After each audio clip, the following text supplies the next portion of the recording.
This year, the keynote speaker and all the breakout sessions will be recorded and available online by October 28th, and you'll receive an email later this week with the link so that you can watch whatever you're interested in.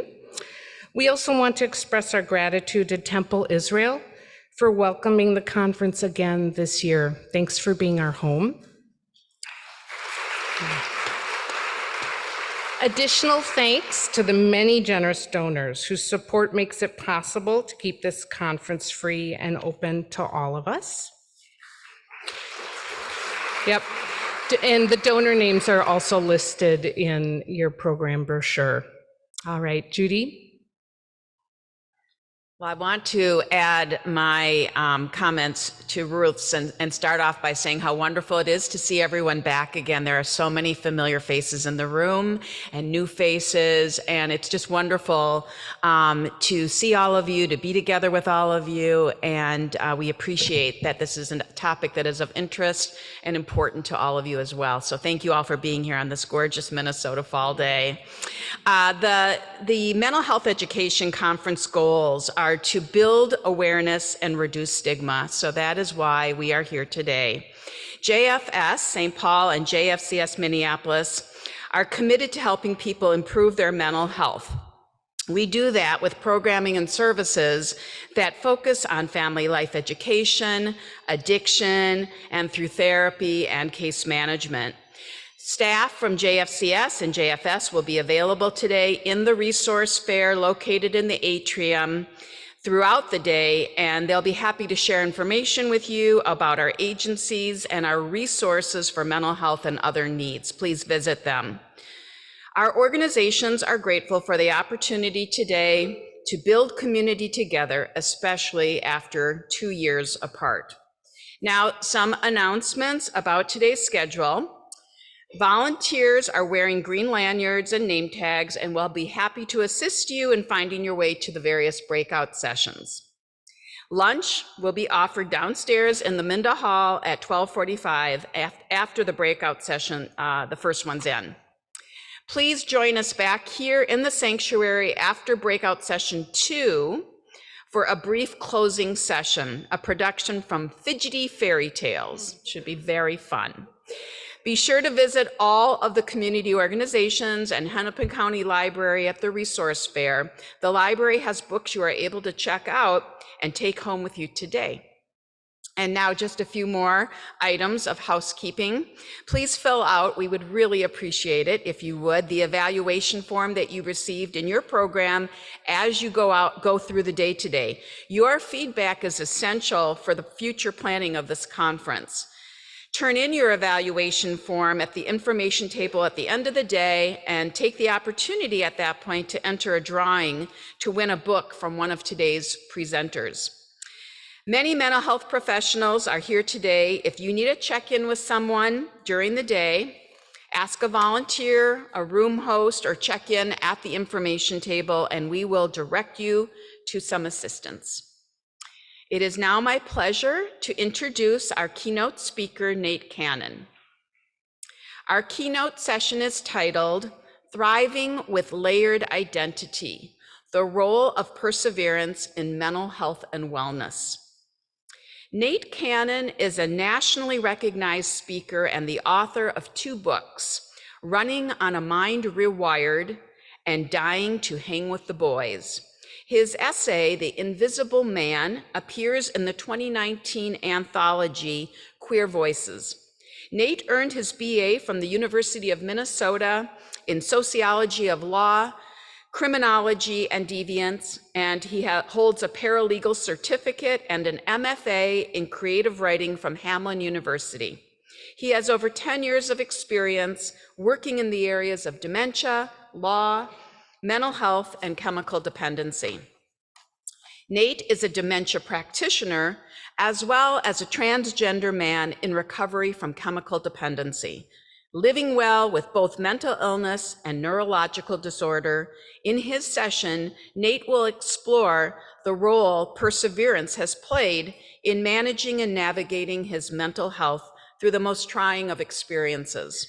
Addressing coping skills and advocating for the power of vulnerability, Nate's message of hope and recovery will educate and, I'm sure, inspire us all today. Please join me in welcoming Nate Cannon.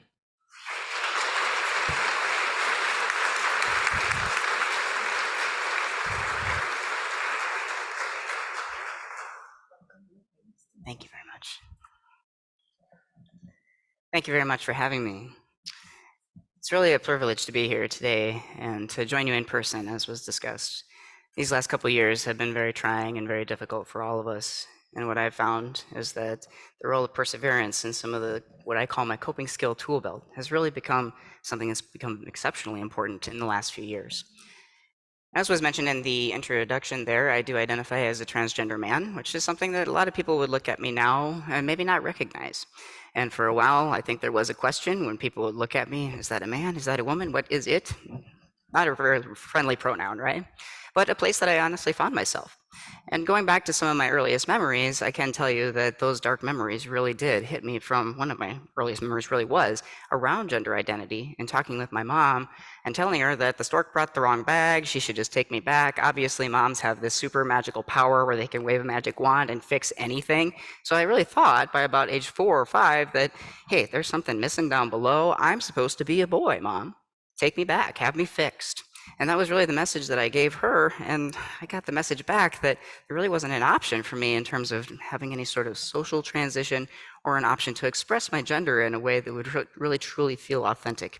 But I did get encouraged to be the girl that I was born as, and I was, allowed to kind of play with gender, as a lot of kids are. And we do know that gender identity develops at about age 4 or 5. So not surprisingly, when I got to that preschool playground and we pick our toys, I really kind of strayed away from those pink big wheels. Did any of you ride big wheels growing up? Yeah, so you know that they were kind of separated by gender, by color. So I really avoided those pink ones because I didn't like the color pink. And my mom would go on to tell me that she knew I was trans as early as like age 2, because even when I was just a baby, you can tell in the pictures that I'm just cringing at the thought of wearing anything frilly, lacy, dressy, anything like that. My sister would come up, try and put makeup on me, and I was like, get out of here. And my brothers would come up and offer me a ball, and I was all about it. So I was starting to express my gender even back in the crib before I ever got to that preschool playground. But once I got there, I had my independence and my oshkosh bagosh overalls, which were pretty androgynous, that allowed me to go and just sit on that black big wheels and be one of the boys. And that was really where I felt at home. I felt like I belonged. But one of the first messages I got when I did that was from the teacher, who said, that's not where the girls sit. The girls sit on the pink big wheels. And that was kind of one of those things that really, I guess, kind of just, ooh, that stung a little bit. But I wasn't quite sure how to handle that. So I talked with my mom and I tell her what was going on. And she encouraged me to kind of cry about it. But there really wasn't an outlet. There wasn't a way for me to express myself, like I said. So as I got a little bit older, I started to get these messages more intensely from the outside world. Definitely the teacher being kind of that first one, and definitely within the family, you start to get those expectations that, hey, at some point you're going to develop here. And I'm afraid, as my mom said, that the girls might not want to be friends with you much longer. Or, I'm sorry, the boys might not want to be friends with you much longer. You might want to start being friends with the girls. And I tried, I certainly did, and I was excited when I got things like invited to slumber parties, though I didn't quite understand what they saw in Patrick Swayze and Dirty Dancing. So I was there, I was physically there, but I didn't feel like I belonged. So this sense of feeling like an outsider kind of just permeated around my youth. And as I got a little bit older then, I went from this kid that was kind of friends with everyone to the kid that didn't have anyone to sit with at lunch and was getting pushed into the boys' bathroom. And it really started to hit my mental health. Boy, I had a hard time getting into school, and I also had a hard time getting into hockey, which was the one sport that I'd found that both boys and girls were welcome, except there were no girls playing hockey in Iowa, so I could go out there and just blend in as one of the guys, say for this flowing blonde ponytail that was sticking out of my helmet. And if any of you have seen the 80s movies, or maybe you had a perm yourself in the 80s, that was my alternative, so you know why I stuck with the ponytail. But it did start to look like a target on my back, unfortunately. Back in the early 90s, we didn't really talk too much about concussions or know what the impact of head injuries were. So for myself, when I gravitated to that boys' world and I found this outlet, that was really where I threw my passions. Even piano, something that I really loved, became something that was kind of hard for me because I had to go to these recitals and put on this dress and go be in front of my peers who knew this wasn't the same kid that we were seeing on the playground who was playing in the dirt. This was not fitting this person. So people could kind of see that this gender identity issue for myself, there was some sort of disconnect. There was a disconnect between how I felt I should be expressing my gender and how I felt that my anatomy should be versus what the outside world was seeing about me based on my name and how I popped out into the world. And so as that discrepancy kind of built, I had no idea what gender identity disorder was or what being transgender meant at that age. I just knew that I wanted to express myself. But boy, when you get to adolescence, doesn't it get more difficult? Because all of a sudden you got this peer influence, and then the peers start kind of deciding who their teammates are actually going to be. And I found myself being in a place, even in hockey, where all of a sudden I became something of a controversy. And so while I blend in and I was able to hang out with the guys for a while there, once puberty started, which is about the same time that boys start checking in hockey leagues, there was a question of what do we do with this girl in the boys' locker room? And the same thing was also happening at school, where now PE, something I really loved in sports, I was going to have to go into this locker room and go shower with other girls, and that just felt mortifying. It's mortifying for all of us, and I think that's something that around 7th grade, maybe we should just like eliminate 7th grade and just go like 6 to 8, like they do elevators, and just skip like that 13th floor, because it seems to be just kind of bad luck for everyone.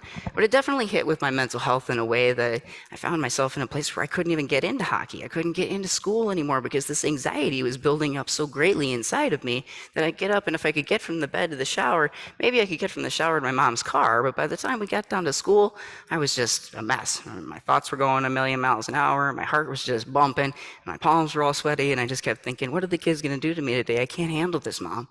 And so I talked with her, and she encouraged me to go back in. I just couldn't get out of that car. It just felt like my feet were just stuck in a mound of tar. So I'd go back home, and I'd just sleep all day. Being a social worker, my mom wasn't going to let this go on. So she got me in front of a psychiatrist and a psychologist, and I was diagnosed 30 years ago, in 1992, with major depression and anxiety. What I didn't know was that at the same time, I was also diagnosed with what the DSM, the manual that the mental health professionals use to make diagnoses, had also applied a gender identity diagnosis to me. I don't know what would have been different if someone would have talked to me about that diagnosis back when I was 12, but I wish someone had. Because we do know now that there are longitudinal studies that show that an earlier intervention for younger kids who have that truly authentic belief that this gender identity is not working for me, I need to express myself in another way, that earlier intervention can actually create a reduced risk of suicide through the lifetime. So it mitigates that suicide risk for a long haul. I have no idea what would have been different in my story if I had had someone talk to me about that. What I did was I got a good set of coping skills around how to manage the anxiety, how to manage the depression, and I was able to get myself back into school, back into the hockey rink. And though they gave me a private locker room, I was still allowed to be a part of the team, which actually felt pretty good. I didn't realize at that point that I actually was being a little bit, I felt a little bit out of place in the sense that I was in a private locker room, but it pulled me away from the social piece of being on the team. I was just excited I could still play. At least it wasn't something like Little League where I was told I couldn't play anymore. So this was a place where I continued to gravitate to. And as I got a little bit older, right, the hits got harder. And ultimately, I finally did take a hit from behind that I couldn't get up from. And ended up dislocating my shoulder. That's a pretty serious injury. If you dislocate your shoulder under the age of 18, there's about a 90% chance that you might do it again. I was a sophomore in high school at the time and was being recruited to play girls hockey up in Minnesota. I had this belief that if I just got out of that place and I found some girls like me, some girls who were more like tomboys, then I'd find my people. I'd find the people I belonged with. I didn't realize at that point that I was really mixing up my gender identity and my sexual orientation. But I found myself in kind of this conundrum in high school around wondering, how do I navigate some of this? Because these questions started to shift from things around who are your friends to, do you find any boys that are cute? And I just had to tell my mom, no, not really. It's just not doing anything for me. But when a boy actually asked me out, then I reciprocated that, went on a couple dates, and time just such with that shoulder dislocation that ultimately I found myself in a place where I was living in some significant chronic pain at 15 years old, which is pretty challenging. Also when it's your right hand and your right arm dominant. So then I'm going into school, I'm trying to write with this arm, it's hurting, but I'm a sophomore, so I'm being recruited to play hockey. I didn't want to let the hockey go, so I continued to get back out on the ice and pop it out. I was not doing real good things for myself at an early age. But definitely I was in a place though where I was willing to kind of keep going with what I knew my passions were. Although it might have been misdirected at that point and probably should have listened to my surgeon and gotten the shoulder surgery done, I did manage to get through those couple years where I was able to get recruited. Unfortunately, I also found that that chronic pain put me in a place where my emotional health was starting to really be struggling, and I found myself self-medicating. My boyfriend, while very well-intentioned, his brother had a very kind of different kind of social circles. And so as I started to gravitate more of a friendship to him, I found myself addicted to cocaine. And when I became addicted to cocaine, I started to steal from my mom. I ended up maxing out one of her credit cards. And when she found out that this was happening, I overheard her on the phone telling whoever she was talking to that she wanted whoever did this to be put behind bars. So I knew I had to come clean with my mom. And when I did, she got me into the first treatment that she could, which was an adult program at that point. I was 17, but I think that was the right place for me to be, and in terms of maturity level. But when I got there, I had something unfortunate happen. I wasn't ready to get well, I admit that, but I did have a counselor that touched me inappropriately. And when I reported this, I was kicked out of treatment and accused of breaking into his office. Now, all these years later, if I had done that, I would tell you I was 17, I was really struggling, made a really stupid mistake, but I didn't do this. I didn't break into a counselor's office. So you can imagine how being accused of something you didn't do, while also not being believed about something that happened to you, set me up to be in the place where I was 17, where I really had my walls up. And anyone who was in a position of authority, whether that was a chemical dependency worker or a social worker or a police officer, it didn't matter what kind of uniform that person was wearing. If they were in a role that they could actually do something like put me in a treatment or something along those lines, then you were the bad guy. And I didn't want anything to do with you. So my walls really went up, and I really started to find that mental health started to get overshadowed by the chemical dependency. And they throw some meds at me, and I started to find that these meds didn't really work too well with my taking chemicals. So I wasn't very compliant with the meds because those chemicals were actually more important to me at that point. And really, they became kind of my downfall in that I started to use to the extent that I ended up to a place where I was kind of cycling through rehabs.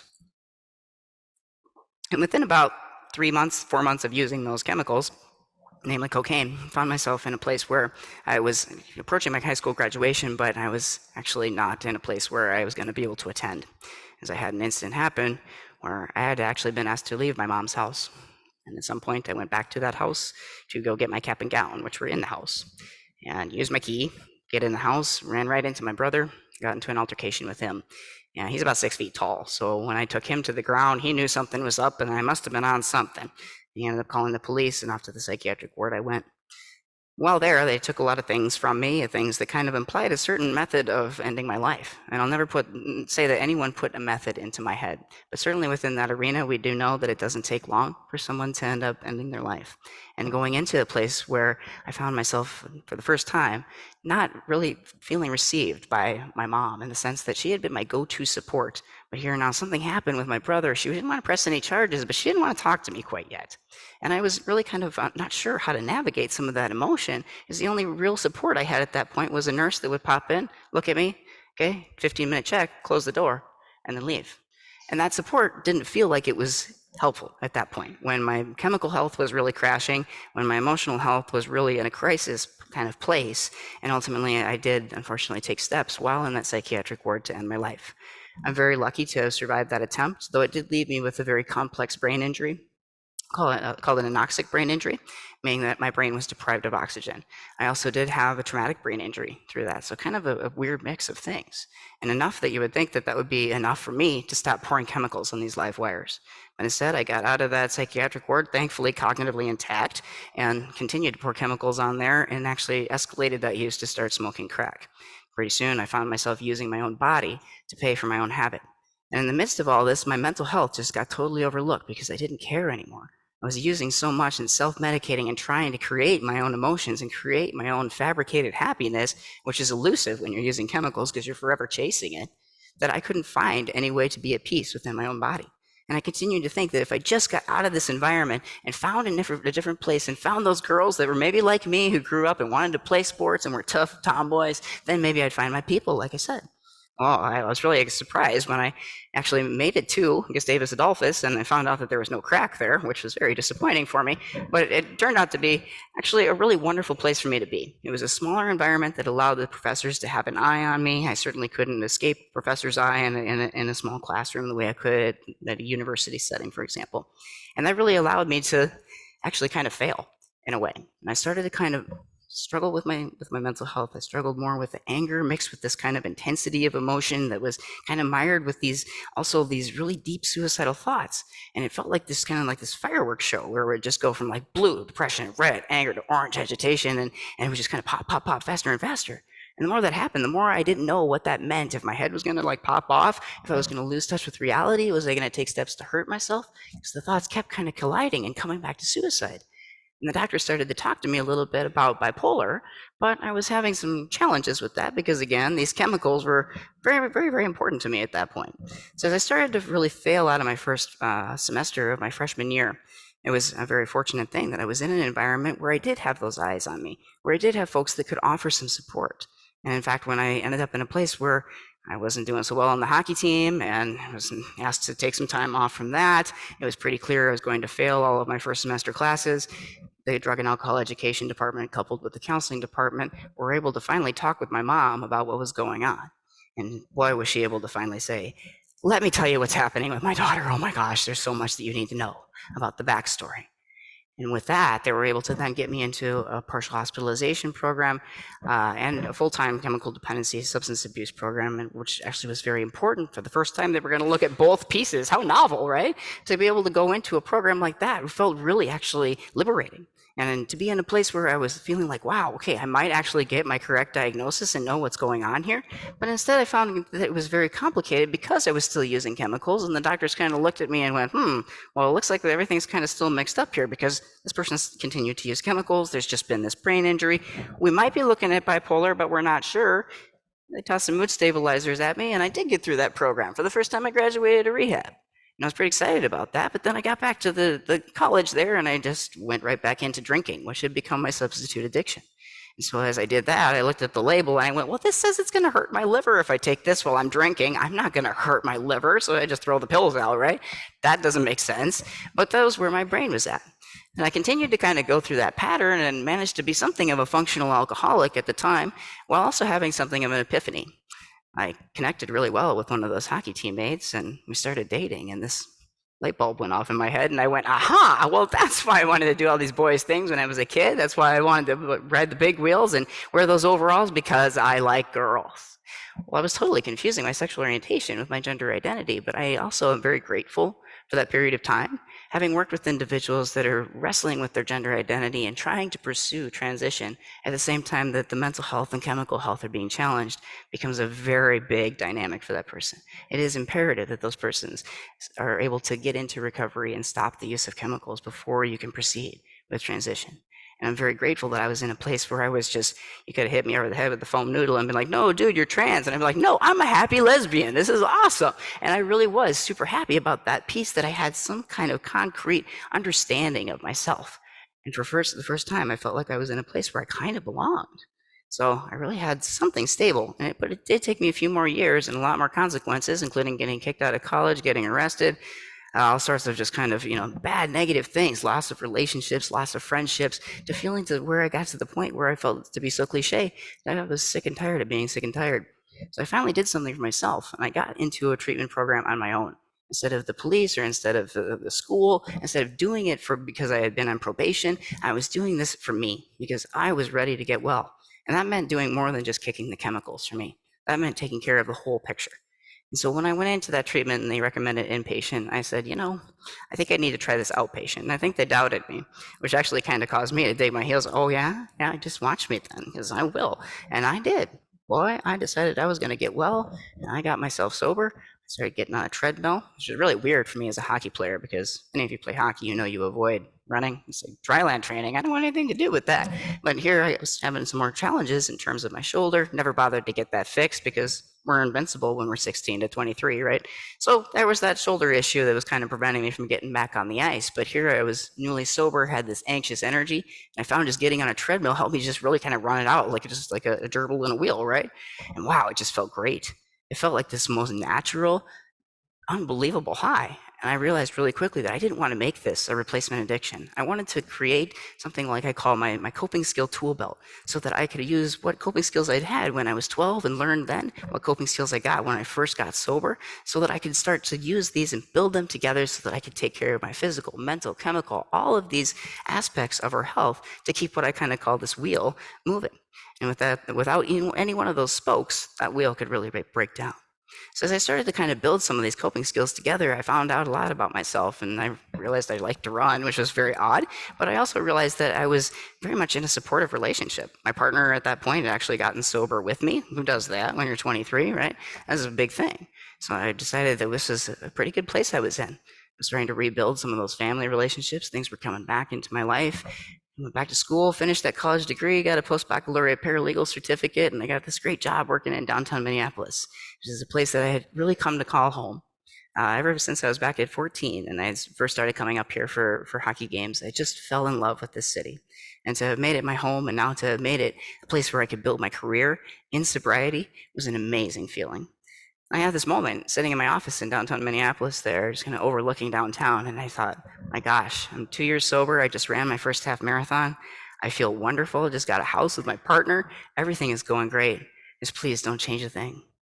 And it wasn't about 6 or 8 weeks later where I started to get some pain in my neck and shoulder that didn't quite feel like that shoulder dislocation pain, but I went in and I saw a doctor, an orthopedic doctor about it, and he said, I'm afraid that you're dealing with something much bigger here. And it did take me 3 years to get the right diagnosis of dystonia, which is the first cousin of Parkinson's disease that's caused by an abnormality in the basal ganglia, which is the part of our brain that controls voluntary movement. So in this condition, this malfunctions, sends erratic signals to the muscles, causing them to spasm and contract when they should be relaxed. So for me, this feels like someone's kind of reaching in and twisting my muscles like a dish rag. It's both painful and uncomfortable, if that makes sense. And this started to really impact my work because sitting in a chair trying to use my right arm for this mouse was really starting to get to me. But thankfully, my partner was working up the corporate ladder on her own time there, and I was able to take some time off so that I could focus on getting some occupational therapy, physical therapy, start on Botox injections, and work with a more comprehensive team to, again, try and build some skills around what setback I had just been given. And one of the biggest setbacks around that was the etiology of it. And when I finally got to this fancy movement disorder neurologist in the University of Minnesota, I was told that I rewired my brain via chemical dependency and head injuries, and that it was never going to be the same. And that really was a tough pill to swallow, as it were, at 26 years old. And we do know that the frontal cortex of our brain does take till about 26 to to wire itself correctly and kind of fully form. So as my neurologist said, I rewired my brain, and maybe it needed to be such that I had those 2 years of sobriety and actually 8 years since the suicide attempt, which was something he specifically pointed to as a contributing factor for this condition to set in. And we do know that there can be a delayed onset after an anoxic brain injury. I had no idea that this was going to come around and just sweep up my life and kind of rip my career out from under me. So I realized I couldn't sit in that chair anymore as a paralegal. I couldn't work a desk job 8 hours a day. I was going to have to do something different. So as I started to take some time off and explore other options, I started writing my first memoir, which is something I'd wanted to do for many years. And through the course of that, a lot of things started to come to the surface, namely some things around wanting to be a boy. And I thought this was kind of odd. I really kind of pushed it out of my system for a while and ignored it and thought this isn't happening. This isn't the story I'm writing. I'm writing the story of my mental health journey and getting through the chemical dependency, finding recovery, persevering through adversity. I even had just run my first full marathon, so happy end of the story, right? But this wasn't the story I was writing about wanting to be a boy. I literally had to just close the computer a few times and walk away as this self-loathing started to come up, that I started to really have these anxiety-provoked thoughts that just kind of continued to race like that fireworks show that I described. And I started to wonder, my gosh, something's coming to the surface here. And all of a sudden I found myself looking to change a few names to protect some of the folks in my book. Just didn't want to name someone who might have been born in like 1980, like Melba or something like that didn't quite fit. So I was just looking for names that would be age appropriate, and instead found that I was looking for a name to change myself, which felt really odd. I said, I'm the narrator here. I'm not changing my name. I have no interest in changing my name, let alone to a boy's name. This is really scary. I need to go for a run. So that was kind of how I treated that. And now I go for a run there, and there was another kind of trigger that's bringing something up here, in the sense that with my dystonia, it twists and turns those muscles, and it kind of pulls the fabrics a little bit, and it made certain clothing hard to navigate for me. And I certainly didn't want to be wearing a sports bra, but to have the sports bra kind of chafing my neck while out there running, fighting through this condition that compromises my balance and causes that muscle imbalance that makes it really important to keep at it and keep that reciprocal motion, which is a really good thing for all of our nervous systems, but especially for mine and for someone who's living with Parkinson's, for example.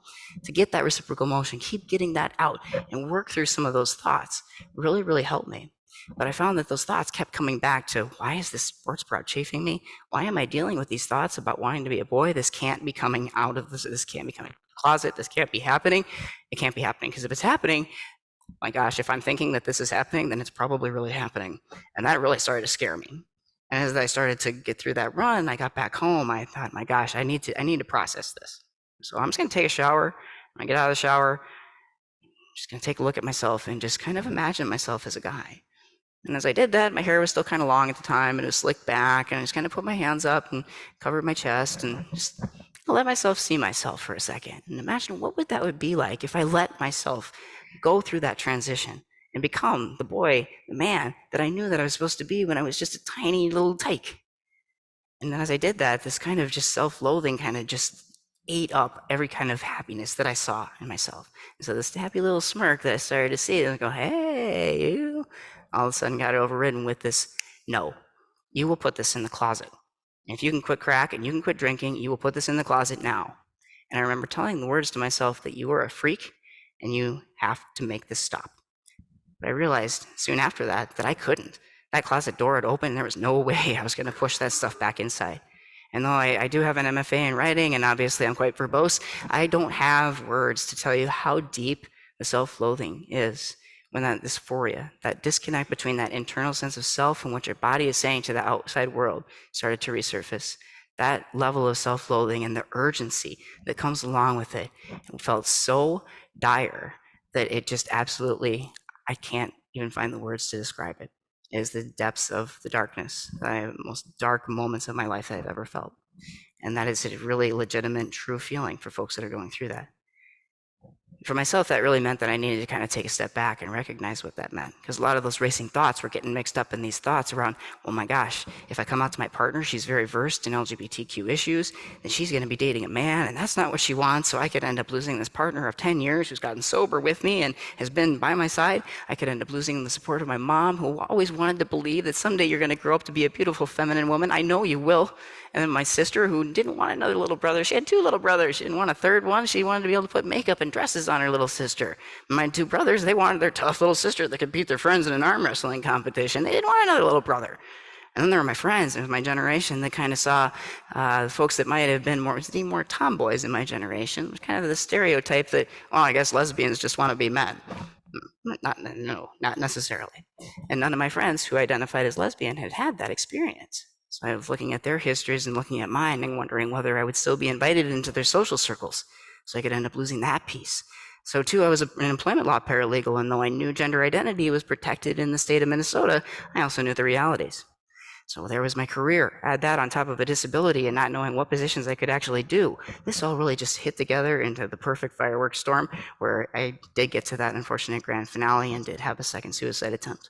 I'm very, very, very grateful and lucky that through that, I was taken to a level 1 trauma center and put into a medically induced coma. And because of those steps and the interventions that were made, I'm able to be here today, still alive, still breathing, and able to share my story. Part of what I struggled with when I came out of that coma was the idea of, where do I go from here? From my mom's mouth came the message of, maybe this isn't the right time, because you're really struggling with your mental health right now. Maybe you need to get that under control before you start the transition. And I remember telling her while I was in the psychiatric ward there that I need to do this, and I need to do it now, because if I don't, I'm going to end up dead. And the only reason I'm in the psychiatric ward right now is because the impact that gender dysphoria has had on my mental health. And that was really hard for my mom to see, but I knew that at some point she would come around. And so too, I saw that there was going to be a lot of pushback in the world, and I had gotten that from the doctors already. I had tried to pursue both hormone therapy as well as what we call top surgery to undergo a physical transition. And I ran into a lot of roadblocks. I heard a lot of, let's just go through another month of therapy. And boy, do we really want to put this person who's had these repetitive head injuries on something like testosterone, because we've all heard about those athletes with roid rage. And do we really want to take a scalpel to these muscles that are dysfunctional from this neurological condition caused by the brain? That's complex. Yep, let's just do another therapy. And the more that happened, the more I found that it got harder for me to see the goal line. As a marathon runner, I'm someone who wants to break down the goal. I know where the finish line is. It's 26.2 miles away. That feels like an eternity. But if I can break that down and just take the first step, get through the first mile, and maybe I've gotten through the first 5 miles, then I can start to break it down and see it more differently. just like we would with our education or getting through a session like this. We're halfway through, and so we can kind of see it more manageable, but I've only got to listen to him for 30 more minutes kind of thing. That feels more manageable than an hour. So when we use those kinds of tools, we can actually find that big tasks can feel easier to accomplish, easier to tackle anyway, easier to start. And often it's that first step that can be most difficult. And for myself, that really meant being able to get out there and find the providers that could help open some doors. Because at that point, I had run into those kind of barriers where I guess it set up some roadblocks for me. And I really do believe that that inability to kind of know where my finish line was or make any progress contributed to why I had that suicide attempt. That I couldn't see my goal coming to fruition. I couldn't see the hope. It just felt like, let's just go through more therapy. There isn't a goal line. So as I got to a place where I got out of that coma, got out of that psychiatric ward, thankfully, again, cognitively intact, got back to that house that I had tried to end my life in. My partner had already moved out, and I didn't have much of a support system at all. But I did have the drive, and I did have something in me that said, you are going to live. You are going to find a life, and you're going to build a life for yourself. And that may not be in the shell, this body that you're carrying right now, but you're going to create this life, and you're going to do it. Gosh darn it, you're not going to die as Jennifer. And that actually started to be a driving factor that helped deter some of those suicidal thoughts. Where I was able to really say, I'm going to get through this, and maybe someday down the road when I get to a place where I'm finally innate, if I still want to kill myself, then I can take those steps. Not today. Because today, I'm going to take steps to build a life. And more I had that kind of kind of a shift in my thinking, I guess it was really, that I started to see things not even as like a glass half empty, it became a glass half full, which was really surprising to me coming out of a psychiatric ward after a near fatal suicide attempt, that I could kind of shift that thinking. But it did actually kind of coincide with finding some sense of purpose and meaning. And not surprisingly, as many of you who might work in these kinds of fields know, finding that sense of purpose and meaning can be a really driving factor for us in terms of our life, what we give, how we feel about ourselves, how we feel about the world around us. And certainly for myself, I found that when I got a position working in an assisted living facility. And at that time, I was going through a lot in terms of my emotional health, but I also found that I was feeling very welcomed in the environment. It was a place where I actually could come right out to HR and came out to a couple of my supervisors. And one of my supervisors just straight up said to me, if anybody gives you a hard time about this, you come to me. That was all I needed to hear. It made me feel supported. But I also found this was just a wonderful population. And as I started through my transition process and started doing things like requesting to have my name badge changed, people with dementia didn't care. It was amazing. And I found honestly, it kind of reminded me of my cat, and I don't want to ever compare people to a cat, but at the same time, my cat never saw me any differently as my appearance started to change, and my facial structure started to change, and the shoulders broadened, and the hips narrowed, and the Adam's apple developed, and my cat still loved me, still saw me the same. And it was amazing that the folks at the assisted living facility too, and I'd sit there, and I was working as a concierge at the first few months that I started there. And my appearance started to change, and all of a sudden I started hearing things like, well, he's just such a cute young man. And I'm going, well, all right, I'm a knockout with the 80-year-old ladies, cool. And so it really became a place that I felt at home, where I felt seen. And I kept wondering, what's wrong with these cognitively intact folks? These folks with dementia, they see me. And so it really felt like a place that I could really bring my authentic self to the workplace for the first time.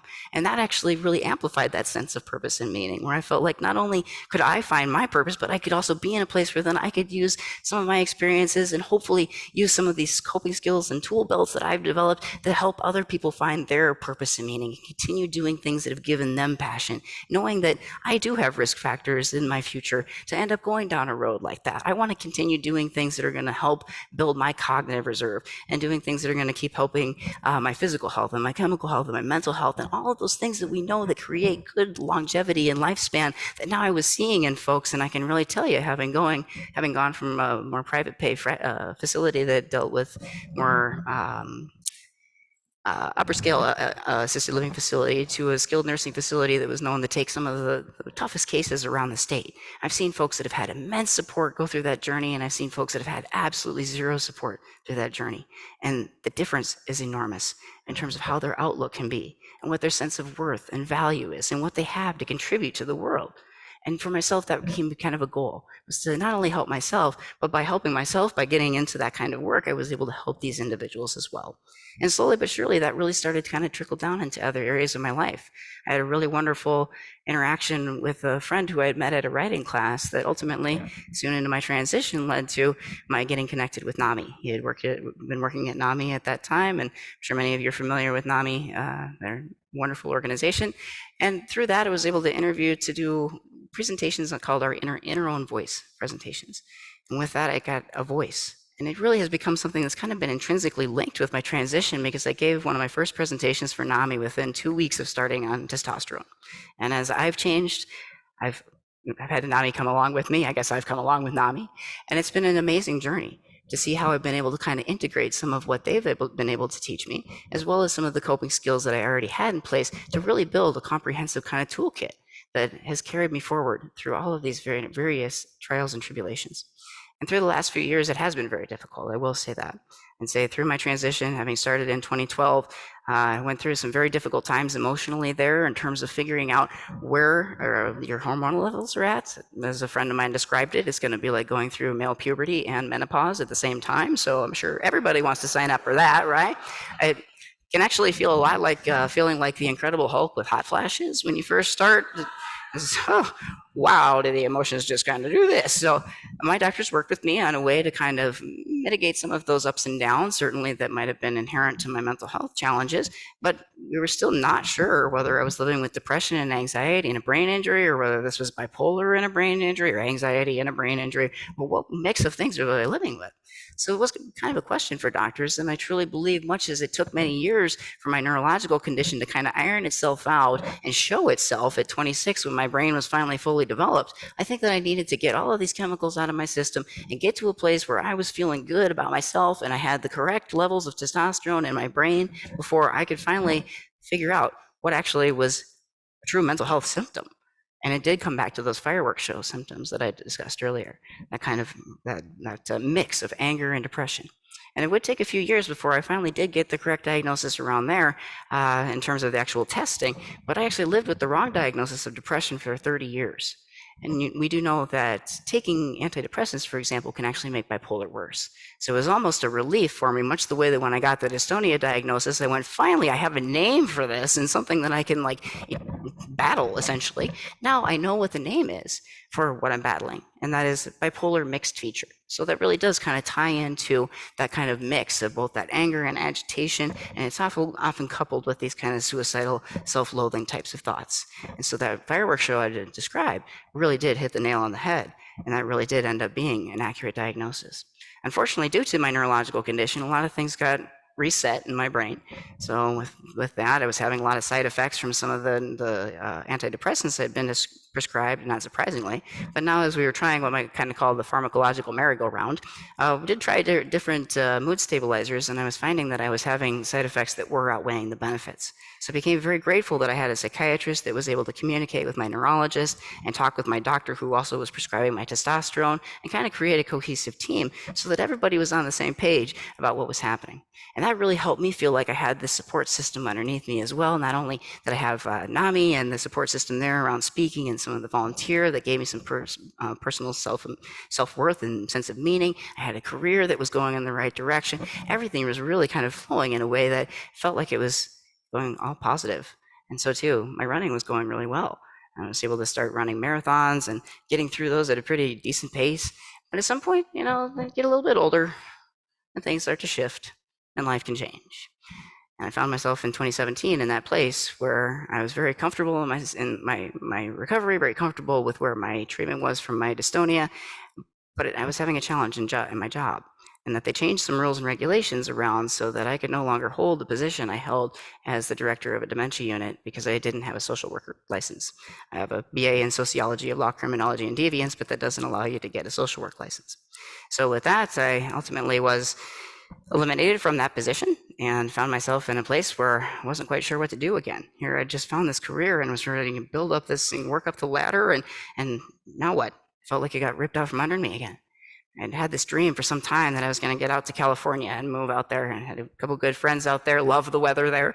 And so I applied for this job, just put my hat in the ring. I didn't expect to get it, but I got it. And so I made the move out to LA. And there I settled, got myself an apartment, started this position, passed all the background checks, no problem. And about 2 weeks into that job, I got pulled into a meeting with my boss, who slid me a piece of paper, and this was a letter from the Department of Social Services that indicated there had been subsequently additional criminal history found on me. And my brain just reeled, because I knew my criminal history. I knew I had this misdemeanor OWI in Iowa from 2001 that I can't get expunged. Iowa doesn't expunge misdemeanors ever. So I just closed it, as I always have in Minnesota. Never created any problems, but this was getting me walked out of the building now. And that same day was actually the anniversary of my suicide attempt from 2011. So I woke up that morning, went out for a run, and I was on top of the world. And by the end of that night, I had never wanted to hurt myself or sabotage my own recovery more than that evening. But I'm so grateful that I had developed these kind of coping skills in this tool belt, because what I did really surprised me even. I left that building, drove about 2 blocks away because I was so just shaky. And I called a very good friend who is a social worker. And I said, Dan, I don't feel well. I feel like I might end up doing something stupid. Something really bad just happened. And he told me, just very calmly, there's nothing we can do about it tonight. The best thing you can do is just get a good night's sleep, take care of yourself, and we'll come at this with a clear head tomorrow. And that was the best advice I think I've ever gotten. It was so simple, and it felt so something I should have been able to pull out of my own brain, right? But when we're in those moments of crisis, sometimes we can't find those words to tell ourselves, to comfort ourselves. So having that ability to be able to pick up that phone, which sometimes can weigh a ton, and make that phone call a friend, someone who I knew could offer some good support, was actually a really good sign for me that I was doing okay. And I did what he said. I went back, just got a good night's sleep, and I got up the next morning, tried to tackle it with a clear head. He said I woke up to the smell of campfire. I went, well, this is odd. I have things to do. I'm gonna get on my computer and just keep working. Gotta take care of this thing. Don't know why I just had this thing happen with this letter. So I gotta figure this out. But this kind of smell just kind of permeated. So I finally ended up going outside and I couldn't see down the street.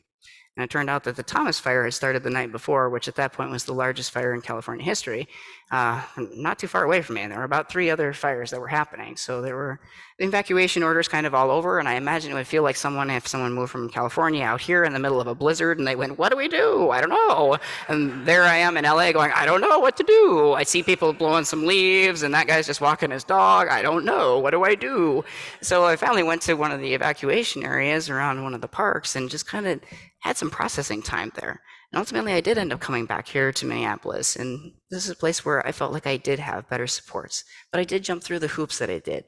And I went through what they call a criminal record exemption out there. And though HR had noted it in the file that I didn't need an exemption, I was in this position where I got terminated. I wanted to jump through the hoops that I needed to do to show the state of California that I had gone through rehabilitation. Because at that point in my life, that felt like a really big setback. And it felt like, again, kind of going back to like that first treatment that I had, that now I'm being accused of something, but this was 17 years in the past, I guess 16 years in the past at that point. So that was really kind of a big blow. And it really was something that I needed to just be able to reach out, get some references from people. And I could actually do something like reach out to a police officer after giving talks here in Minneapolis and around the Twin Cities for crisis intervention team trainings. That I actually had a relationship with a police officer well enough that I could ask a police officer for a reference. It was amazing. And that actually was a wonderful experience because I could see what support I did have behind me. And that allowed me then to get those documents over to California to show that, hey, you know what, I have been rehabilitated. I'm sorry that this happened. What can we do now? And they did accept that exemption. I haven't gone back out to work out there, but that was one of those setbacks that reminded me that I do have the skills in place and that I can continue to keep on keeping on. And maybe for me, that means slowing down. And as we get older, we're all going to slow down. And I certainly want to continue doing all the things that I did. But for a while there, honestly, my gender transition was not covered by my insurance. So I ended up working 2 jobs, 7 days a week for about 2.5 years. That's a lot. I don't think I could continue to do that. I worked into that role where I was working as a director and working like 50 hours a week, doing volunteer work on top of that. At some point, I want to slow down a little bit. And we all know that our body's going to slow down. And as my condition progresses, I'm going to slow down and maybe move a little slower. So my expectations of myself are going to slow down. One of the things that I found to be very helpful in that is adapting. And we do one of the biggest pieces to successful aging is to be able to bend and flex and be adaptive. As someone who has developed this very kind of concrete structure and routine in my sobriety, I want to walk the line. And I've always had this fear that if I take one step off, oh my gosh, everything could fall apart. Just like in California, it could just get yanked out from under me. If any one little thing happens, even if I got a speeding ticket, oh my gosh, there we go, my whole freedom. It just feels that way sometimes with the way that my racing thoughts can go. So to be able to kind of pull that back in and say, you know what, I still have my fundamental building blocks of my coping skill tool belt. Whatever your coping skill tool belt is going to be a bit different. But whatever that consists of, if we can use those kind of fundamental building blocks, getting good night's sleep, finding good structure and routine, eating good. Who knew that if you put good things into your body that you feel good about yourself? I didn't realize this when I got sober, to be honest, but then I started to get these weird cravings for bananas. And I never liked bananas. But then I eat a banana and I'd be like, wow, I feel a lot better. So I was like, well, I guess that voice that's saying eat a banana must really know what it's talking about. So I started to really kind of listen to my own body. And as you can do that, you'll find your own coping skills and what works for you to help keep you ticking as you're moving through this world. And as we're all aging and adapting and flexing and bending to these ever-changing world. And I guess the kind of ever-changing world we're living in, not only just in terms of things like the pandemic, but also with technology and things that require us to continue to go, oh my gosh, they changed the system again. Now, how do you figure this out? All of those things are really taxing our brains. The more we can slow it down and just find things that give us simple purpose and meaning. For me, maybe that means just going out for a jog. I know as I get older, I'm not going to be able to run those marathons anymore. I hope I'm one of those 75-year-olds that's out there, you know, just trucking along. But as I get a little bit older, I realize I'm going to slow down, and that's okay. I finished the Twin Cities Marathon 3 weeks ago, and as I told my partner, you know, I'm going to try and run the first half, and if I walk the whole second half, that's fine. I don't care how quickly I finish. It's not a race to me anymore. It's about being a part of the event. And it's about being a part of the community and being able to know that I'm setting a goal for myself. I've worked really hard for it, and I'm going to get out there, and I'm going to take that first step, and I'm going to do it. And even if that means I have to take it a little more slowly, I'm going to keep putting one foot in front of the other because I know I can get to the finish line. Maybe not alone, but with support and the people around me, the people who can cheer me on, I can get there. And I know that all of you can too. And I want to thank you all for being here today so that you can hear me speak a bit more about some of my journey. And I do want to just wrap up by sharing a bit of a story in terms of my family. And something that would be very important to be aware of with the trans community. When you talk about the trans community, there are some numbers that indicate that upwards of 40 to 42% of individuals who are trans will have a suicide attempt in their lifetime. That is an extraordinarily high number. The number one risk factor for that is family rejection. As I mentioned, my mom was a bit challenged by some of the idea of transition. That was kind of a big thing for her. Some might be generational, but some of it I think she also just needed to see congruence. She needed to see that I was happy. She wasn't sure if this was going to make me happy. She said it took about 2.5 years for things to really change, so that I got to a place where folks would actually consistently see me as a guy. And during that period, I had a lot of interactions with my mom by phone, but we hadn't seen each other in person. And during those phone interactions, I found very quickly that if I would tell her, Mom, call me Nate, because she'd refer to me by my previous name or by the wrong pronouns, that the farther away she got and the sadder she seemed. So the more I kind of snapped at her, the farther away she got, the more I realized I need to stop snapping at her. And one of these days, maybe she'll come around and she'll start to process it and she'll have to work through it on her own time. I was done with my grieving process. I was ready to move on. But I had to slow my grieving process down to recognize that she had just lost her daughter, in a sense. But she was still grieving that loss. And she was going to learn how to gain a son, but that would take time. And through that, she was going to have to find ways to just process that on her own. And she did tell me that she felt like she lost her daughter the night that I went to chest surgery. Not when I changed my name or gender marker, actually when I went to chest surgery. Something about the physical anatomy. So being able to get to a place where I could stop kind of snapping back at her allowed her at some point to finally be able to say, I'm so sorry, sweetie, you were my daughter for 31 years, and it's just really hard to get used to these names and pronoun. I said, that's okay, Mom. I understand. And at some point, she started to get it right. And about 2.5 years into my journey, I was able to finally go see her in person. And it happened to be at my sister's house. So while I was there, my niece and nephew were kind of hanging around my legs there and chasing each other. And, you know, they couldn't have cared less whether I'd been born a man or a woman or a dinosaur. But I suppose it probably would have been cooler if I had been born a dinosaur. But hey, it was cool anyways. So we were having fun there, and then my mom came in the door, and with her orthopedic challenges, stairs could be very, very difficult for her, but she made that trek, she made that first step, and she got herself up to the top of that half flight there. kind of plunked down in her cane, and she just took one look at me and she said, "Oh my gosh, you look just like your father. And this is so right, and it fits you so well, and it should have been this way all along." And that was when I knew that I had my mom back, and that I had my biggest support system back. And that has carried me forward in a long, long ways. And I know she won't always be with us, and I know that at some point I will have to let her go. But those kinds of loving feelings, as Maya Angelou says, folks might forget the words that you said, but they're not going to forget the way that you made them feel. So I want you to carry forward your compassion, your empathy out into this very divided world where we do have commonalities, where we do have shared strengths and things that can really bind us and bring us together and help us find that community support that we all need to keep putting one foot in front of the other. So with that, I want to just wrap up and thank you very much for taking the time to be here today, to hear me out, and I hope that you enjoy the rest of the conference. If anyone does have any questions for me, you can stop up after the session. I will also be available in the next session as well. Thank you very much.